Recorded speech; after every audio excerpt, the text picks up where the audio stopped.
I wasn't searching for giants when this investigation began. My focus was architecture, inconsistencies in scale, strange proportional decisions, interior dimensions that seemed exaggerated beyond necessity, doorways that stretched far higher than ergonomics required, staircases with rises demanding an awkward lift of the leg, desks and chairs that felt subtly oversized, as though built for someone just slightly larger than average.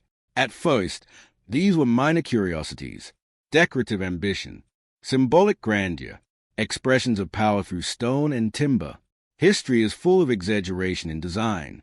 Empires build big to look eternal. Governments construct tall to appear dominant. It wasn't unusual until the photograph surfaced.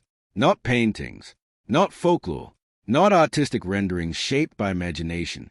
Photographs.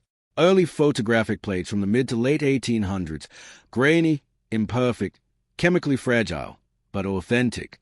In them stewed individuals whose height dwarfed those beside them. 8 feet, 9 feet, in some cases, seemingly more. At first glance, the mind searches for trickery, perspective distortion, elevated platforms, hidden footwear, primitive manipulation. But these images predated sophisticated photographic editing. The shadows fell naturally. The lighting remained consistent across subjects. The grain texture matched throughout the frame. There were no visible signs of compositing. The scale difference was undeniable, and the deeper I looked, the more examples emerged. Cards to visit from the 1860s, cabinet card from the 1870s, tintypes capturing solemn figures dressed in period attire, suits, coats, military garments, standing formally beside average-sized companions. They were not labeled as performers. They were not advertised as circus attractions. Their names were rarely highlighted with spectacle. They were simply present. Many appeared in official settings, positioned in front of administrative buildings, construction sites, courthouses, municipal halls. Their posture conveyed authority rather than novelty. Their expression suggested normalcy. That was the unsettling part. If these individuals were medical rarities, why did their photographs cluster in specific decades? Why do they appear repeatedly between roughly 1850 and 1900, then decline sharply in the early 20th century? Patterns in history are rarely accidental. As I catalogued the images, another detail became impossible to ignore. The architecture surrounding these figures often matched their scale. Doorways towering 12 or more feet high. Windows elongated beyond typical residential proportion.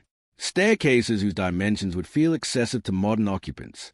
Individually, each feature could be dismissed as stylistic flourish. But collectively, across continents, repetition begins to suggest intention. Government buildings across North America from the 18th and 19th centuries frequently feature interior corridors with ceilings stretching well above functional necessity. Not grand entrances meant to impress visitors, but working spaces, offices, hallways, administrative rooms. Why construct everyday corridors at a scale far beyond ergonomic efficiency? The same pattern appears in Europe. Municipal buildings, courthouses, and government complexes erected during similar periods exhibit oversized door frames and staircases demanding unusually long strides. In parts of Russia and Central Asia, stone structures stand with proportions that appear almost disproportionate when occupied by modern humans. Yet when one imagines a 9-foot individual walking those halls, the scale feels balanced. Once the thought forms, it refuses to disappear. This is where Tartaria enters the discussion. Maps from the 1700s and early 1800s frequently label vast regions across northern Asia as Tartaria. The name appears casually, printed in atlases alongside recognized empires and territories. Encyclopedias reference it without mythic framing. Then, gradually, the label fades. Borders shift. Names change. The term disappears from mainstream cartography. Official historical explanations describe Tartary as a broad, loosely defined geographic term used by European mapmakers to describe regions inhabited by various nomadic groups. Over time, as imperial borders clarified, the name fell out of use. A reasonable explanation, but alternative researchers suggest something more complex, that Tartaria may have represented not merely a vague geographic label, but remnants of a structured civilization whose memory dissolved through geopolitical transition. The architecture remains. Massive stone complexes across Central Asia, Mongolia, and parts of Russia exhibit engineering precision that raises logistical questions. Some structures lack detailed documentation proportional to their scale. Records are sparse. Construction timelines vague. This does not prove conspiracy. History often loses records. Fires, wars, regime changes erase archives. Yet when paired with the photographic evidence of unusually tall individuals during overlapping timeframes, curiosity intensifies. What if these individuals were not anomalies but a specialized demographic? A class within a structured society? Overseers, guardians, administrators of infrastructure. Consider the recurring photographic context, formal settings, positions of authority, association with construction or governance, rarely depicted as merchants or artisans, rarely shown in domestic leisure. If their size was functional, advantageous in construction oversight or heavy labor supervision, architecture scaled to their proportions would make sense. Again, this remains speculative, but the pattern persists. Newspaper archive from the 19th century occasionally report discoveries of unusually large human skeletons during excavation projects. Burial mounds in North America yielding remains measured beyond common height. Articles printed matter-of-factly, without sensational framing. Then, around the early 20th century, such reports diminished dramatically. Institutions tasked with preserving historical artifacts often attribute these cases to mismeasurement, exaggeration, or rare medical conditions such as gigantism. That explanation is scientifically grounded. Gigantism exists. Individuals exceeding 7 feet are documented. Yet reports describing skeletons approaching 10 or 12 feet raise additional questions about accuracy. Many of these remains were reportedly transferred to research institutions for further study. Over time, documentation becomes fragmented. Specimens categorized as misplaced, unverified, or reclassified. Again, this does not prove suppression. Archives are imperfect. Cataloging systems evolve. But the convergence of timelines is notable. Photographs peak between 1850 and 1900. Reports of large skeletal discoveries occur within the same era. Architectural scaling from earlier centuries aligns with those proportions. References to Tartaria fade during overlapping decades. Then silence. The photographs decrease. Newspaper reports cease. Maps standardize. Silence can mean resolution, or it can mean redirection.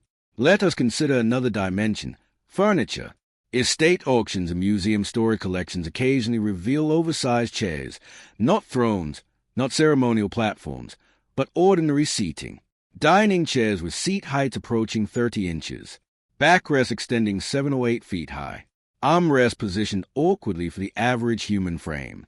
Curators often label these as decorative Victorian exaggerations or custom pieces built for exceptionally tall individuals. That explanation is plausible. Yet why do such chairs appear in administrative buildings and government offices rather than exclusively in private mansions? Why were they produced in quantities sufficient to surface repeatedly in auctions across continents? Industrial tools provide further curiosity. Demolition sites occasionally uncover unusually large wrenches and equipment measuring 4 or 5 feet in length. Heavy, functional, showing signs of wear. Museums categorize them as industrial relics. But what industrial process required tools of that scale? Could they have been used by teams rather than individuals? Possibly. Large-scale engineering sometimes demands oversized instruments. Individually, each anomaly is explainable. Collectively, they form a mosaic that invites examination. Mainstream scholarship emphasizes caution. Extraordinary claims require extraordinary evidence. The presence of tall individuals does not imply a hidden civilization. Architectural grandeur does not prove alternative history. That caution is essential. Yet inquiry remains equally essential. If we hypothesize, purely hypothetically, that certain structures were inherited from a prior societal configuration, what would follow? Successive civilizations might adapt those buildings to their needs. Credit might be reassigned. Dates recalibrated. History is layered. New regimes often build upon the foundations of predecessors, both literally and narratively. Could the 19th century have represented a transitional period during which remnants of an earlier infrastructural system were integrated into emerging nation-states? Speculation, yes, but patterns encourage exploration. The psychological dimension is equally compelling. Collective memory is malleable. Narratives simplify over time. Complex transitions compress into linear progressions. Anomalies become footnotes. Footnotes disappear. Consider how quickly public understanding shifts within a single generation. What was common knowledge 50 years ago can become obscure. What was printed matter-of-factly in newspapers can later be dismissed as exaggeration. The giant photographs disturb not because they prove anything conclusively, but because they resist tidy categorization. The individuals appear calm, integrated, not treated as sideshow attractions. Their presence seems unremarkable within the photographic context. We have made them remarkable by forgetting them. If medical gigantism was solely responsible, we would expect scattered examples across centuries. Instead, the concentration within specific decades suggests a temporary visibility, a window during which documentation was normalized. Why that window? Technological shifts offer partial answers. Photography became accessible during the mid-1800s. Documentation increased. Perhaps tall individuals were always present, but only then widely recorded. Yet that does not address their apparent association with formal authority roles in the imagery. Another possibility, exaggeration in reporting and perception. Early measurement techniques may have overstated heights. Camera angles may distort scale. Valid considerations. But the architecture remains physically measurable. Doorways 12 to 15 feet high inside working corridors. Staircases demanding extended strides. Office desks proportioned awkwardly for 6-foot occupants. When we walk through such buildings today, we attribute scale to aesthetic ambition. We rarely question ergonomic logic. What if scale once served different occupants? Again, speculative, but worth asking. The notion of Tartaria as a cohesive global empire is controversial and widely rejected within academic history. Most historians describe Tartary as a broad European term applied to various Asian territories without centralized governance. That explanation carries weight. However, alternative researchers argue that certain architectural similarities across distant regions suggest coordinated design principles that predate modern national boundaries. Coincidence? Shared architectural trends? Transmission of style through trade routes? Possible, but the recurrence of oversized scaling across continents with an overlapping timeframe continues to intrigue independent investigators. The most unsettling aspect is not hidden proof, but fragmented evidence. Photographs archived but rarely displayed. Tools categorized but not contextualized. Furniture labeled but unexplained beyond surface description. No grand announcement. No formal denial. Simply compartmentalized. Academic fields specialize. Archaeologists examine artifacts. Historians analyze documents. Architects study design. Rarely are anomalies synthesized across disciplines. Thus, patterns may remain unnoticed. If giants existed only as rare medical conditions, architecture would not consistently align with their proportions. If architecture alone were exaggerated, skeletal reports would not cluster.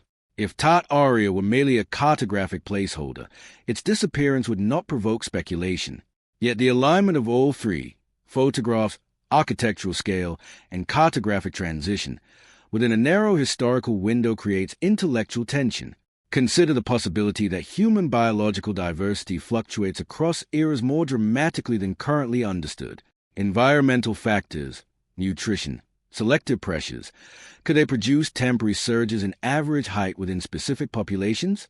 Modern science documents height increases during industrialization due to improved nutrition, but decreases have occurred in other periods. Variation is real.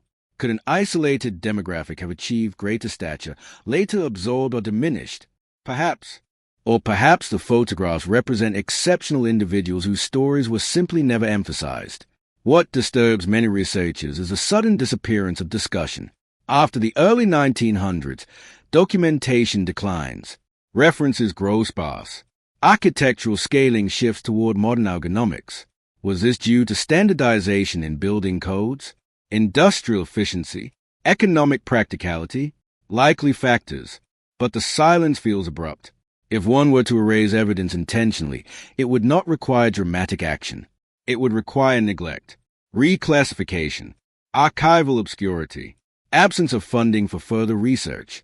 Erasure can be passive, yet caution remains critical. The human mind seeks patterns, even where none exist. Conspiracy thinking thrives on coincidence. The responsible approach is neither blind acceptance nor reflexive dismissal, but disciplined curiosity. Ask measurable questions. Examine primary sources. Compare construction dates. Analyze skeletal reports for reliability. Cross-reference photographic metadata. Some researchers who have attempted such work report difficulty accessing certain archives. Others find mundane explanations upon closer inspection. The truth may lie somewhere between extremes. Perhaps giants were rare individuals whose presence coincided with early photography. Perhaps architecture reflected aesthetic trends influenced by classical ideals of grandeur. Perhaps Tartaria was simply a geographic label dissolved by imperial politics. Or perhaps fragments of a more complex transitional history remain partially understood. The buildings endure. Massive doorways remain open to modern occupants who must reach slightly farther to grasp their handles. Staircases continue to demand effort. Oversized chairs gather dust in museum storage. We move through them daily without questioning proportional logic.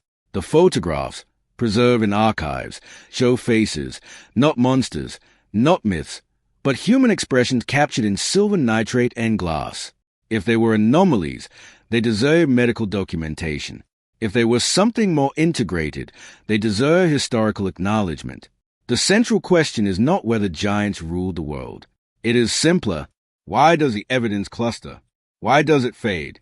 Why does architecture align so consistently with unusual scale during overlapping decades? History is not a straight ascent of progress. It is layered sediment. Civilizations inherit, adapt, overwrite. Narratives simplify complex transitions. We may never prove that Tartaria represented a forgotten advanced civilization. We may never confirm that unusually tall individuals formed a specialized administrative class. But dismissing the inquiry entirely may be equally premature. The discipline of history thrives on questions. It evolves through re-examination of accepted narratives. Many once dismissed anomalies later gain validation through improved methodology. Perhaps these patterns will dissolve under scrutiny. Or perhaps they will refine our understanding of 19th century demographic and architectural diversity. Either outcome requires investigation. The silence is what lingers. Photographs archived but not displayed. Reports printed then forgotten. Massive structures standing without widely discussed engineering documentation. None of these alone prove hidden history. Together, they form a constellation. And constellations invite mapping. Who were the unusually tall individuals captured in those photographs? Why did their visibility peak during the same decades that certain cartographic labels vanished? Why do oversized architectural features cluster within overlapping regions?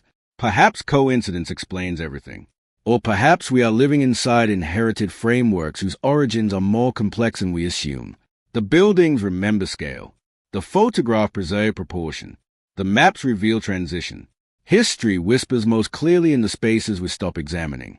And sometimes the most important discoveries begin not with certainty, but with a doorway slightly too tall, a staircase slightly too steep, and a photograph that refuses to fit the narrative we were taught.